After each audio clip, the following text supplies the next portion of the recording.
Welcome back friends. इस tutorial में हम लोग समझेंगे कि किस तरीक़ा से आप फ़ीस कलेक्शन जो है कर सकते हैं।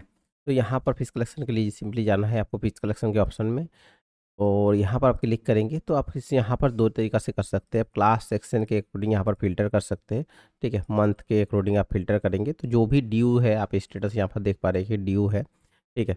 और यहाँ पर मैं यदि क्लास बी का यदि दिखाऊँ, ठीक है, तो यहाँ पर आप देख रहे हैं कि स्टेटस पेड है।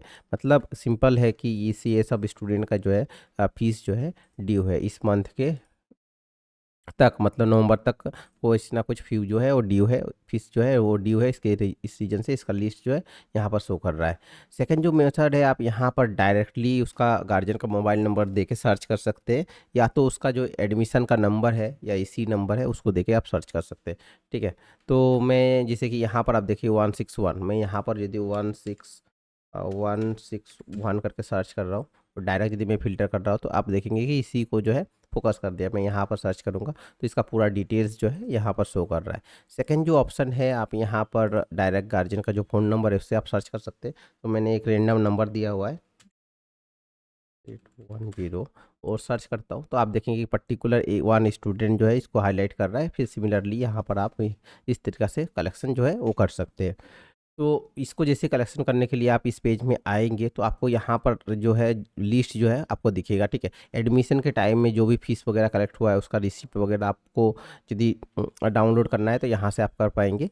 और सेकंड जो ऑप्शन है यहाँ पर सेकंड जो ऑप्शन है यहाँ पर मैं किसी को भी क्लिक कर रहा हूँ, और यहाँ पर आप देखेंगे कि पेड, यहाँ पर 2 सेक्शन है, पेड और अपकमिंग फीस का। पेड का मतलब कि जो फीस उसने ऑलरेडी पेड किया हुआ है, ठीक है। और तो इस तरीक़ा से जो शो हो रहा है। यहाँ पर आप एक चीज़ नोटिस करेंगे कि यहाँ पर टॉगल का ऑप्शन है। मतलब क्या है कि एट ए टाइम उसने 2 फीस जो है वो दिया था, tuition fees and transport fees दिया था, जिसके कारण से ये टॉगल जो है अब शो कर रहा है। और रिसिप्ट जो है आप इस तरीक़ा से यहाँ से भी आप देख पाएँगे, ठीक है। तो ये तो हो गया। आप मैं दिखाता हूँ आपको इस कलेक्शन किस तरीके से करना है। मैं जैसे कि मैं 2 मंथ का कलेक्शन कर रहा हूँ, transport fees and monthly tuition fees जो है कलेक्शन कर रहा हूँ। मैंने सेलेक्ट कर लिया।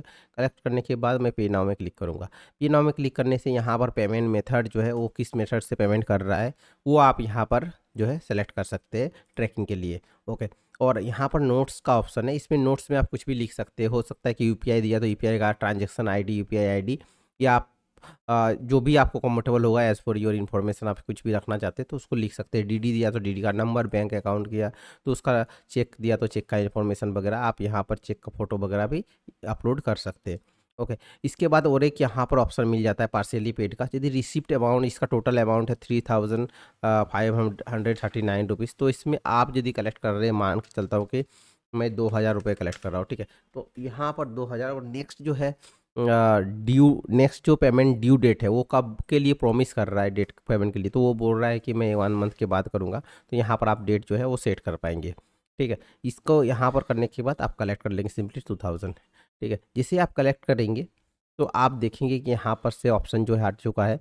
वो ऑप्शन जो है, जो भी ऑप्शन यहाँ पर शो कर रहा था, मतलब जो पेमेंट का स्टेटस था वो जो अक्टूबर का था वो रिमूव हो चुका है, ठीक है। और यहाँ पर आप देखेंगे कि पेड आ गया है, ठीक है। पेड में ऑप्शन में आ चुका है, बट पार्शियली पेड आ रहा है क्योंकि उसने पेमेंट जो है वो पार्शियली किया हुआ है। तो यहाँ पर आपको ड्यू अमाउंट जो है वो कलेक्ट करना है। तो यहाँ पर आप देखेंगे ड्यू अमाउंट जो है बचा हुआ है वो कितना का है वो शो कर रहा है आपको डिटेल्स में, और नेक्स्ट ड्यू डेट जो हम लोग ने सेट करके रखा है उसके अकॉर्डिंग। और हम लोग का ईआरपी का ये भी फैसिलिटी है कि नेक्स्ट ड्यू डेट यदि हम लोग सेट कर देते तो ऐप जो है, ईआरपी जो है उसको ऑटोमेटिक पुश नोटिफिकेशन जो है वो सेंड करता रहेगा इस डेट के अकॉर्डिंग, ठीक है। अभी मुझे क्या करना है कि जब वो पार्सली पेड करने के लिए, मतलब वो पेमेंट करने के लिए जब आएगा तो मैं सिंपली सर्च कर लूँगा, प्रोसेस सेम ही रहेगा, ठीक है। इसके बाद पार्सली जो पेड है मैं यहाँ पर क्लिक करूँगा, और वो अमाउंट जो है क्योंकि इतना रुपीज़ ड्यू है, ठीक है, तो उसको मैं कलेक्ट कर लूँगा। सिंपली कलेक्ट करने के बाद जैसे ही मैंने कलेक्ट किया तो पार्सली जो पेड है वो ग्रीन हो चुका है, और इसका रिसिप्ट जो है पार्सली पेड जो है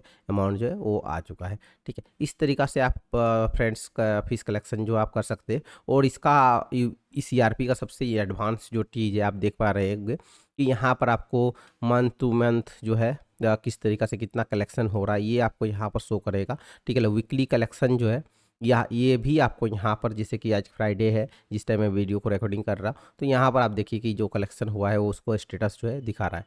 ठीक है, इसके अलावा भी बहुत सारा ऑप्शन है, मैं दिखाता हूँ, जैसे कि फिश कलेक्शन रिपोर्ट। ठीक है, तो आज मैंने 2 फिश जो है कलेक्शन किया है, तो आप देखेंगे कि डिटेल्स जो है यहाँ पर कलेक्शन रिपोर्ट में आ चुका है। आप इसी तरीका से अपना कस्टम रेट डेट रेंज के अकॉर्डिंग या 7 डेज़ का यदि आप सर्च करना चाहते हैं, ठीक है, तो 7 डेज़ में जिसका जिसका जो कलेक्शन हो चुका है उसका रिपोर्ट जो है आप डाउनलोड कर सकते हैं। यहाँ से आप डायरेक्ट पीडीएफ में कर सकते हैं या प्रिंट कर सकते हैं। प्रिंट करने से डायरेक्ट प्रिंट जो है का ऑप्शन जो है आपको आ जाएगा। ठीक है, तो इसकी आप सब कुछ जो है मैनेज कर पाएंगे। होप फ्रेंड ये वीडियो आपको यूजफुल हुआ होगा, और हम लोग का ईआरपी आप यूज कर रहे होंगे तो आपको कुछ भी प्रॉब्लम होगा हो रहा है यूज करने किसी का, तो हमारे सपोर्ट में आप कॉल कर सकते हैं। Thank you.